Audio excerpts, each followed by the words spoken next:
The document I'm looking at right now is a Las Vegas Metropolitan Police Department incident report, case number 95231171. The language is dry, the way police language always is. Witness statements, vehicle descriptions, a timeline laid out in 15-minute blocks, like it's a parking ticket dispute. But there's a line buried on page 4 that I keep returning to. It describes the shooter's vehicle as a late model white Cadillac, and then nothing. No plates recovered, no vehicle ever found, no suspect ever charged. 30 years. I've read this report a dozen times. Each time I get to that line, I feel the same thing. Not outrage exactly. Something quieter. The specific weight of a door that was closed before it was ever opened. Tupac Amaru Shakur was 25 years old on September 7, 1996, when 4 bullets entered his body on Flamingo Road in Las Vegas, Nevada. He died 6 days later, and the white Cadillac that carried his killer drove away into 3 decades of silence. That silence is what pulled me in. Not the shooting, the aftermath, the decisions made, the leads not followed, the files that went cold while everyone looked everywhere except where the evidence pointed. That's the case I want to walk you through. Here's what the record shows. Tupac Shakur was not an obscure figure on the night he was killed. He was arguably the most commercially successful and culturally visible rapper alive. His double album, All Eyes on Me, had sold millions of copies earlier that year. He was signed to Death Row Records, managed by Suge Knight, a man with considerable weight in the industry, and records indicate considerable weight in certain other areas as well. On September 7th, Tupac attends the Mike Tyson vs. Bruce Seldon boxing match at the MGM Grand Garden Arena. Tyson wins in the first round. Afterward, in the lobby, surveillance footage captures Tupac and members of Death Row's entourage in a physical altercation with a man named Orlando Anderson, a Crips gang member from Compton. The fight is recorded. Anderson is beaten. This matters later. The group moves on. Suge Knight's black BMW 750 heads toward a nightclub. Tupac sits in the passenger seat. Somewhere around Flamingo Road and Koval Lane, a white Cadillac pulls alongside. Multiple rounds fired. According to available records, 4 hit Tupac, twice in the chest, once in the arm, once in the thigh. Suge Knight takes a bullet fragment to the head. He drives to a stop. By the time paramedics arrive, Tupac Shakur is losing blood faster than anyone can stop. Documents indicate the hospital received him at 11:15 p.m. He survives the first surgery, the second day. For 6 days, he fights. On September 13, 1996, Tupac Shakur is pronounced dead. He is 25 years old. The LVMPD opens a homicide investigation. And here is the thing I could not get past when I first started pulling this thread. That investigation, in 30 years, has produced 0 prosecutions, 0 convictions. The case remains officially open, which in practice means it has never been closed because it was never truly worked. That's not my characterization. That's the record. I want to be precise about what I mean when I say the investigation wasn't worked. The first suspect most people associate with this case is Orlando Anderson, the man beaten in the MGM lobby just hours before the shooting. LVMPD detectives interview Anderson. He denies involvement. No physical evidence ties him to the Cadillac. No witness puts him in that car. They release him. Anderson is killed in an unrelated gang, shooting in Compton in 1998. Dead men can't be charged. But here's what stayed with me. Compton detective Russell Poole, a name that will matter, conducted his own investigation and came to believe that elements within the LAPD's crash anti-gang unit were not just aware of gang activity, but actively embedded in it. Documents indicate Poole believed and stated publicly that LAPD officer David Mack and Suge Knight orchestrated the murder of notorious B.I.G. 6 months later as retaliation for Tupac's killing. Not that Mack was connected to the shooting on Flamingo Road itself. He resigned from the LAPD in 1999 over what he called obstruction of his investigation. I want to be careful here. I'm not stating as fact that LAPD officers organized or participated in this murder. What I am stating is that a decorated homicide detective made that allegation, documented it, and was functionally removed from the case because of it. Those are not the same thing, but they're not nothing. What does the evidence actually suggest? Keffe D., real name Duane Davis, is a Compton Crips figure with documented ties to Orlando Anderson. In 2023, a Clark County grand jury in Nevada indicted Davis on charges related to Tupac's murder. He reportedly told investigators, and later described publicly in a memoir, that he was present in the white Cadillac, that someone in that car fired the shots, that he knows what happened. He reportedly claims he didn't pull the trigger. If Davis was in that car, he carried it for over 25 years. He wrote about it. He gave interviews about it. Law enforcement in Nevada apparently moved only after the public record became so dense with his statements that silence became its own liability. That gap between what Davis knew and when prosecutors acted covers roughly a quarter of a century. I don't have a clean explanation for that gap. Nobody I contacted could give me one. I reached out to the LVMPD Public Information Office twice. A form acknowledgement. Nothing further. This is the wall I keep hitting. The evidence points in a direction. Multiple directions, actually. But none were followed with the urgency this case demanded at the time.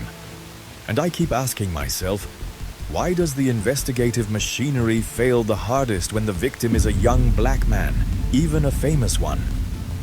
I don't ask that lightly. The record supports asking it. Now, the Suge Knight dimension. This is where things get complicated in ways I want to be honest about. Knight survived the shooting. He's the one who drove the car. In the years following Tupac's death, Knight faced various legal troubles, assault convictions, parole violations, and in 2018, a voluntary manslaughter conviction related to a separate incident. He has never been charged in connection with Tupac's death, but some investigators and journalists have raised a question I find harder to dismiss the longer I sit with this case. Did Suge Knight have a motive? Death Row Records stood to benefit financially from Tupac's death. Catalog rights, insurance, posthumous releases. Reports suggest Tupac had expressed interest in leaving Death Row before his death. He had told associates the relationship had soured. I cannot connect Suge Knight to the physical act of this shooting. No credible evidence I've found does that. But one detail stands out. Knight was the only person in the target vehicle who walked away largely unharmed. One bullet fragment to the back of the head. Everyone else was fine. Tupac took 4 rounds. That's not proof, but it's the kind of detail a good investigator doesn't let go of. The midpoint of my investigation lands on a document I wasn't expecting. In 2002, Los Angeles Times reporter Chuck Phillips, a Pulitzer Prize winner, published an investigation connecting the Shakur shooting to Southside Crips members in Compton, citing what he described as law enforcement sources. Reports suggest that account didn't survive scrutiny. In 2008, Phillips's reporting was publicly discredited after it emerged that some of his sourcing relied on fabricated FBI documents, and the Los Angeles Times distanced itself from the story. If accurate, that means even the closest thing to an independent outside investigation this case ever received was itself compromised. Or something worse. My working theory shifted. I had been looking at this as a cold case with inadequate evidence. What I think it actually is: a case with substantial evidence that was never properly assembled, in part because the agencies that held pieces weren't sharing, and in part because the political will to solve a gang-related homicide, even a famous one, evaporated faster than the blood on Flamingo Road dried.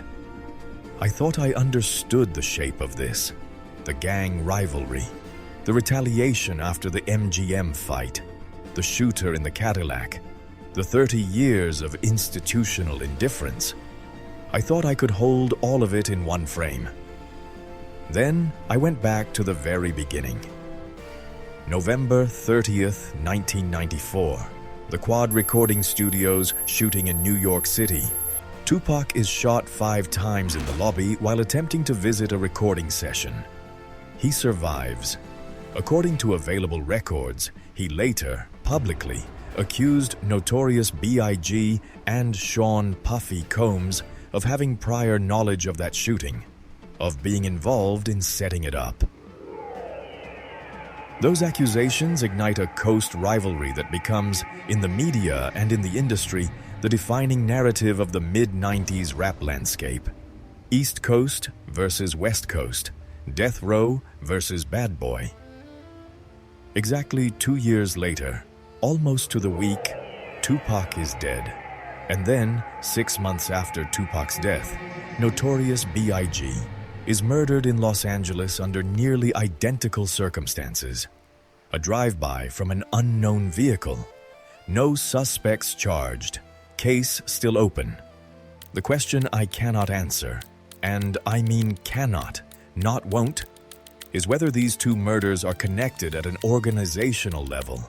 Not just gang rivalry, not just industry conflict, but institutionally, whether someone, somewhere, wanted both of them gone and had the means to ensure it was never properly investigated. That is not a conclusion. I'm describing what the pattern looks like from where I'm standing, not what I can prove it is. But the pattern is there, and 30 years of silence has only made it sharper. What did Tupac know in 1994 that made him dangerous enough to shoot twice before anyone killed him? I don't have that answer yet. After everything I've pulled together, here is where the evidence actually lands. The most probable scenario, based on witness statements, Davis's public accounts, and what the 2023 indictment suggests, is that Orlando Anderson, or someone in his immediate circle, was in the white Cadillac on September 7, 1996, and that the shooting was direct retaliation for the MGM lobby beating. The Nevada grand jury apparently found that framework credible enough to bring charges. The evidence, as I've traced it, points there too, even if a jury hasn't finished weighing it. The timeline fits, the motive fits, the personnel fit. What that framework doesn't explain is the 30-year delay. If the basic retaliation theory was reconstructible from the available evidence, and Poole's work and Davis's own statements suggest it was, then why did it take until 2023 for a charge to be filed? The evidence didn't change. The witnesses didn't suddenly become more cooperative. What changed is that Davis put it in a book. He made it impossible to ignore. That's not how justice is supposed to work. It worked because a perpetrator became publicly boastful, not because investigators did their jobs. There's a second layer I cannot prove but also cannot dismiss. One detail stands out when I examine what Poole documented about LAPD crash unit activity in the mid-90s. These were officers with documented gang ties, with access to weapons and intelligence, operating in a department that was later exposed for systematic corruption in the Rampart scandal. I am not saying an LAPD officer pulled the trigger on Flamingo Road. I am saying that the environment in which this murder occurred, and in which its investigation died, was one of documented institutional corruption. That is not coincidence. That is the water this case swam in. The industry dimension, death row's finances, the question of who benefited from Tupac's posthumous catalog. I've looked at it closely. Honestly, I find it less compelling than the gang retaliation theory. Not because powerful people don't commit crimes, but because the simplest explanation, with the most direct evidence, points toward Compton, toward that lobby fight, toward a Cadillac that drove away in the dark. What I cannot get past, what I will carry out of this investigation, is the feeling that Tupac Shakur was failed 3 times. First by whoever fired those shots.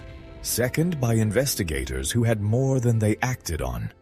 Third by a cultural moment that turned his murder into mythology before it finished being a crime. We made him a symbol faster than we demanded answers. The people who should have answered never felt the pressure to do so. I keep coming back to that incident report. Case number 95231171, the white Cadillac. 4 words in a police document that represent everything officially recovered about the vehicle that carried Tupac Shakur's killer. Late model, white, Cadillac. Gone. I don't know exactly who pulled that trigger. I think I know the circle it came from. A Nevada jury is working through some of that as the Davis case proceeds. But knowing the circle is not the same as knowing the full truth. And the full truth? Who knew what? Who looked away? Who made decisions in the days after that kept this from being solved? I'm not sure that truth is findable anymore. 30 years. The witnesses who are still alive have had 30 years to decide what they'll say and what they won't. The officers involved in the original investigation are mostly retired. The institutions have moved on. The file stays open the way old wounds stay open, technically unhealed, practically ignored. Tupac left behind hundreds of recorded tracks, words everywhere, a documented life. And yet, the most important question about that life remains sitting in a manila folder in Las Vegas, behind a label that reads, "Open." What does it mean that we know almost everything about how he lived? And still, after all this time, almost nothing about who decided he wouldn't? That's the question I'm carrying into part 2.